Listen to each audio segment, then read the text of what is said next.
मंडळी, लग्नानंतर होईलच प्रेम या मालिकेचा आजचा म्हणजे 11 ऑगस्टचा भाग आत्ता आला बरं का, थोड्या वेळ झाला. आणि आपलं ठरलं तर मग या मालिकेचा भाग अजूनही आलेला नाहीये प्रेक्षकांनो. मला वाटलंच होतं आज ते महासंगम का काय आहे ना, त्यामुळे सगळेच एपिसोड लेट येतील. पण चला, लग्नानंतरचा जस्ट आला आणि तुमच्या पुढे हजर करतीये. तर आजचा हा लग्नानंतर होईलच प्रेम या मालिकेचा मस्त आहे बरं का एपिसोड. नंदिनीने ॲक्च्युली खरंच झापलं या वसुआत्याला. मला आधी वाटलं होतं की हे स्वप्न असेल, पण तसं नाही झालंय. महा तमाशा रंगलाय यांच्या घरात. नंदिनी काल येऊन डायरेक्ट विचारते वसुआत्याला, वसुआत्या तुम्ही मला माझ्या लग्नातून किडनॅप केलं ना, खरं सांगा मला. मग आता या वसुआत्या म्हणतात, हे तुला कोणी सांगितलं नंदिनी? मग आता नंदिनी म्हणते, मला हे सगळं कोणी सांगितलं हे महत्त्वाचं नाही आहे, पण तुम्ही हे केलं का ते सांगा वसुआत्या. वसुआत्या म्हणतात, अगं कोणी सांगितलं हे माझ्यासाठी फार महत्त्वाचं आहे, सांग कोणी सांगितलं तुला. मग नंदिनी सांगते, मला हे सगळं पिहूने सांगितलंय. तरी वसुआत्या महा बनेल आहेत बरं का, चांगल्या निर्ढावलेल्या आहेत. तरी सुद्धा त्यांचा गुन्हा कबूल करत नाही आणि म्हणतात, पिहूचा काय संबंध आला इथे?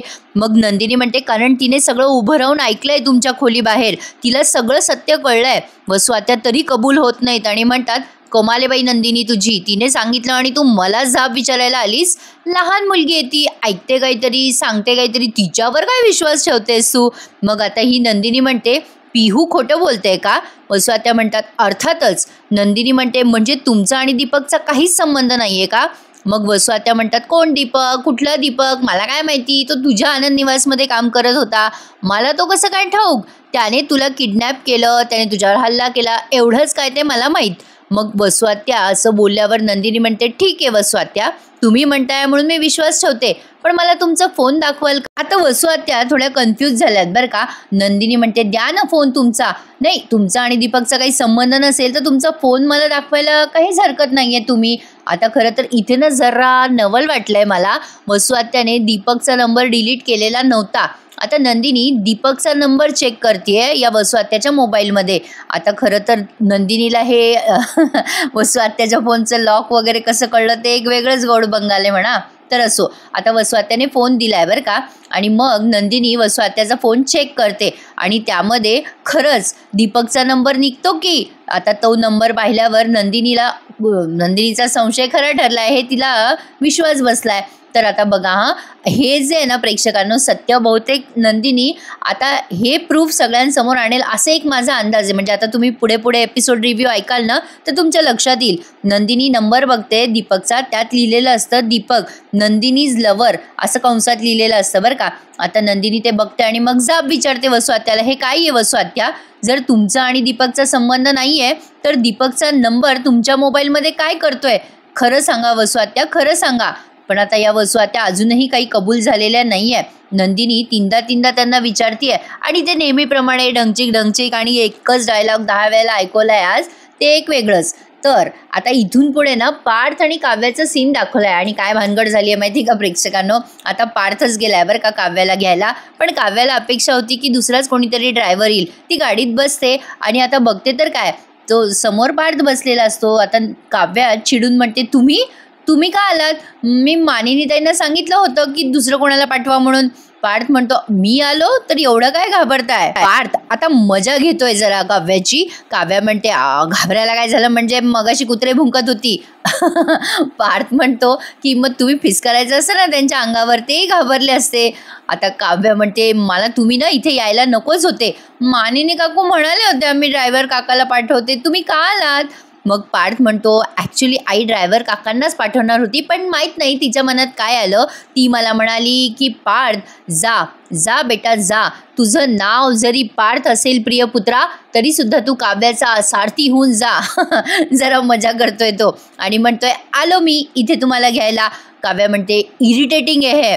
आता पार्थ म्हणतो, तुम्ही इंटरेस्टिंग म्हणत आहात, बहुतेक मला चुकीचं ऐकू येत आहे. काव्या म्हणते, मी इरिटेटिंगच म्हणते या सगळ्याला. पार्थ म्हणतो, काय इरिटेट केलं मी तुम्हाला? काव्या म्हणते, मला ना अजिबात हौस नाहीये तुमच्यासोबत प्रवास करायची, म्हणून इरिटेट होतंय मला, जाते मी आता उतरून. आता लगेच पार्थ म्हणतो, जा ना मग, हौस नसेल तर कशाला बसताय माझ्यासोबत? आता पार्थला माहिती आहे हिला दुसरं ऑप्शन नाही, ही चुपचाप बसणारच आहे गाडी, तू काच ॲटिट्यूड देतीये. पार्थ आता कुत्रे भुंकायचा आवाज काढतो. कमाल आहे नाही प्रेक्षकांनो, जे काव्याला कळलं नाही, म्हणजे याने गाडीत बसून कुत्रे भुंकायचा आवाज काढला बरं का, आणि ही लगली चुपचाप गाडीत बसली सुद्धा. पार्थ म्हणतो आता कशाला बसलाय गाडीत. मग काव्या म्हणते मला ऑप्शन नाही आहे. पार्थ म्हणतो उतरा ना मग आता, ऑप्शन काय नाहीये, जा जा, तुम्हाला तर बसायचं नव्हतं ना माझ्यासोबत गाडीमध्ये. काव्या म्हणते नाहीये ना ऑप्शन माझ्याकडे, तेच सांगते ना.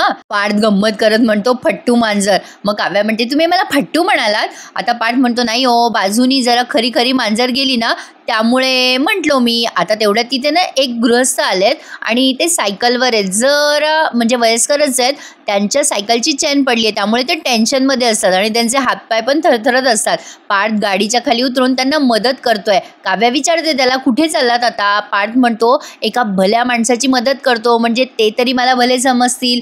आता ते सायकलची चेन लावत असतात आणि खूप बडबडत असतात. अरे देवा काय झालं, या सायकलची चेन कशी काय पडली. आता पार्थच्या पाठोपाठ काव्या पण गाडी खाली उतरते. पार्थ विचारतो त्या माणसाला काय झालं दादा, तुमच्या सायकलची चेन पडली का.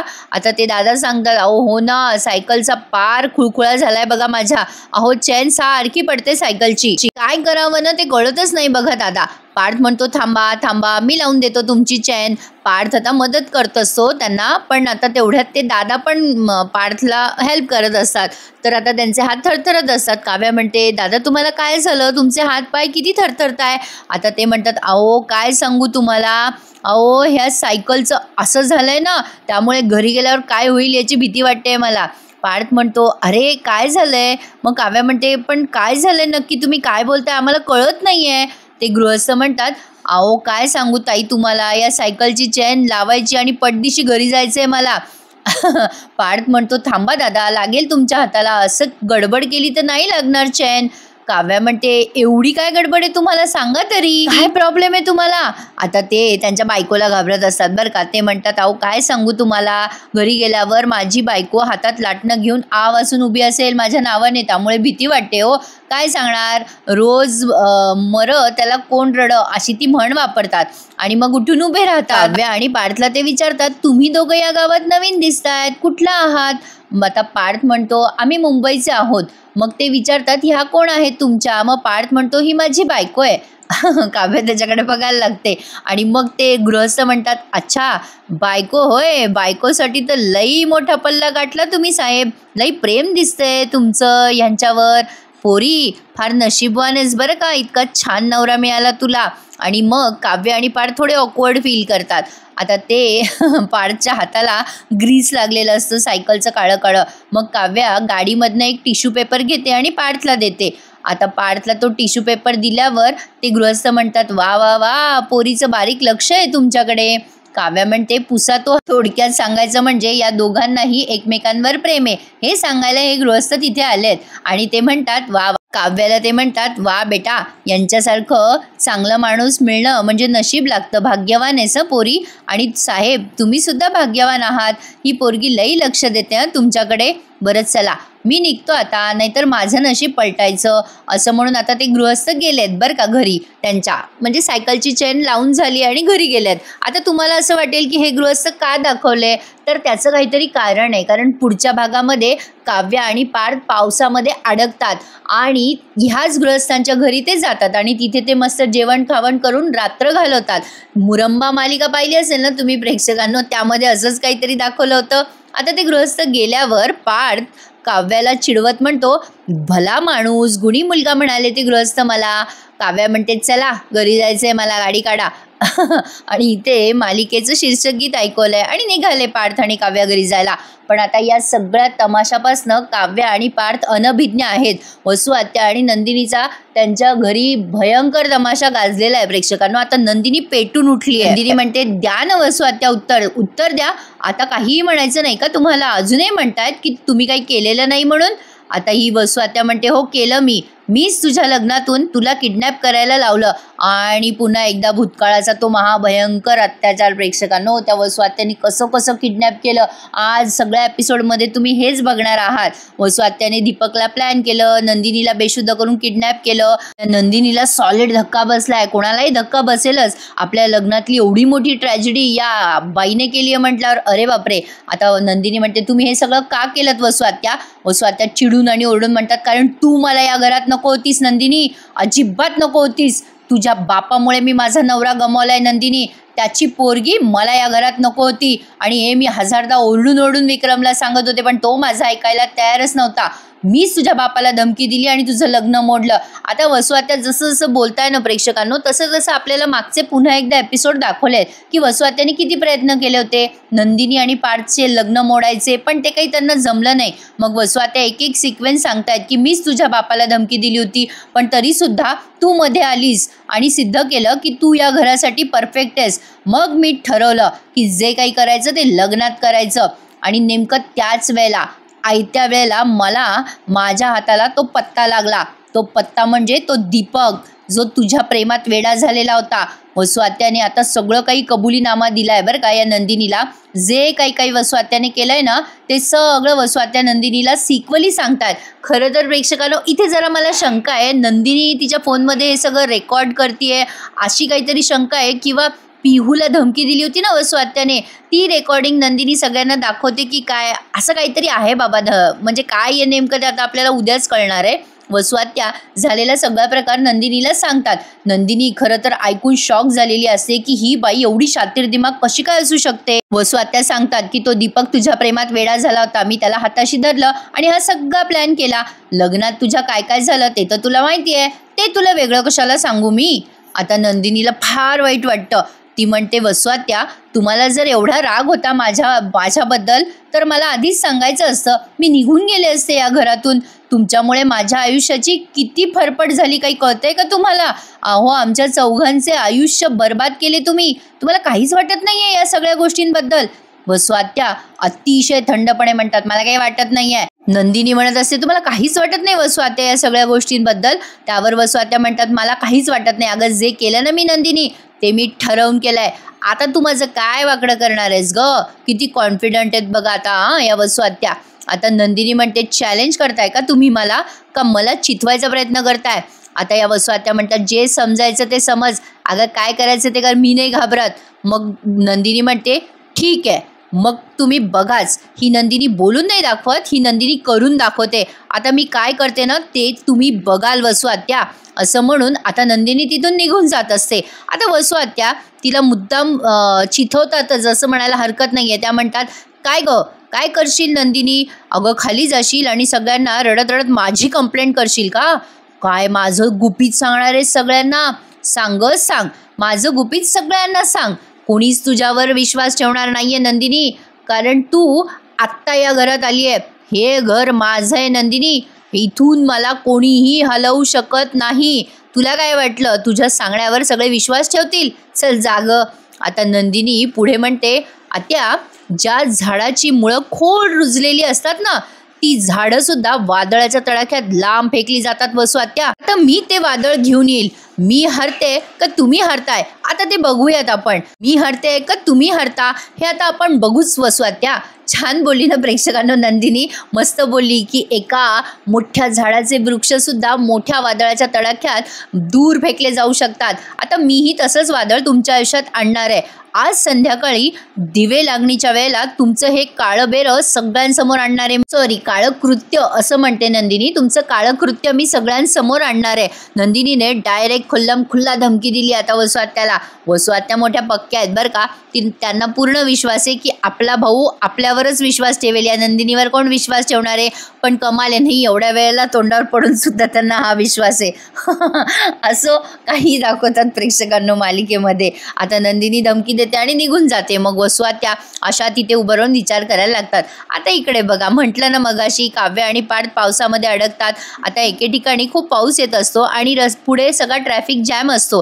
पार्थ विचारतो तिथल्या त्या माणसाला एका की काय झालंय भाऊ. मग ते सांगतात अहो पुढे मातीचं खच आहे, गाडी पुढे जाणार नाही, खूप वेळ लागेल हो ते सगळं क्लिअर व्हायला. पार्थ म्हणतो बरं ठीक आहे. आता काव्याला तिथे बाथरूमला जायचंय. काव्या म्हणते सगळे प्रॉब्लेम आजच येणार होते का, वैताग आलाय मला. आता हा पार्थ म्हणतो काव्या जरा पेशन्स ठेवा. काव्या म्हणते असे कसे पेशन्स ठेवू मी, मला मोशनला जायचं आहे. आता पार्थ म्हणतो थांबा ना जरा कंट्रोल करा ना. डायलॉग आहे प्रेक्षकांनो. आता काव्या म्हणते कंट्रोल, असं कसं कंट्रोल करू मी? अहो काय बोलताय, कळतंय का तुम्हाला? असं नेचर्स कॉलला असं कोणी कंट्रोल नसतं करू शकत. अहो तुमचं काय, तुम्हाला मुलांना नाही कळणार हे सगळं. हा मुलींचा प्रॉब्लेम आहे, तुम्हाला नाही कळणार. पार्थ म्हणतो अरे आता या मुलींच्या विषयावरनं भांडणार आहात का काव्या तुम्ही माझ्याशी? काव्या म्हणते तुम्हाला नाही कळणार मुलींचा प्रॉब्लेम, जाऊ द्या सोडा. आता पार्थला हिची इमर्जन्सी खूप कळते बरं का मनापासून. तो म्हणतो बरं जरा थांबा, आपण बघूया तिथे जवळपास कुठे काही सोय आहे का. आता तो तिथे बाजूला गाडी लावतो आणि तिला खाली उतरवतो. आता दोघेही जण शोधतायत काही तिथे जवळपास सोय का. साहजिक आहे म्हणा एवढ्या पावसात नेचरचं कॉल येणं.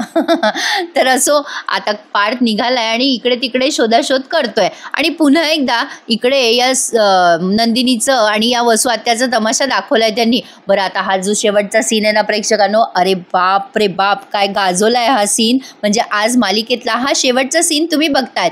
नंदिनी आता दिवे लागणीच्या वेळेला आरती वगैरे करतीये, दिवा लावतीये आणि जणू काही देवाकडनं खूप सगळी हिंमत एकवटून घेतीये, देवाकडनं सहनशक्ती मागतीये. असं काहीतरी त्यांनी फिल्मी पद्धतीने गाजवलंय.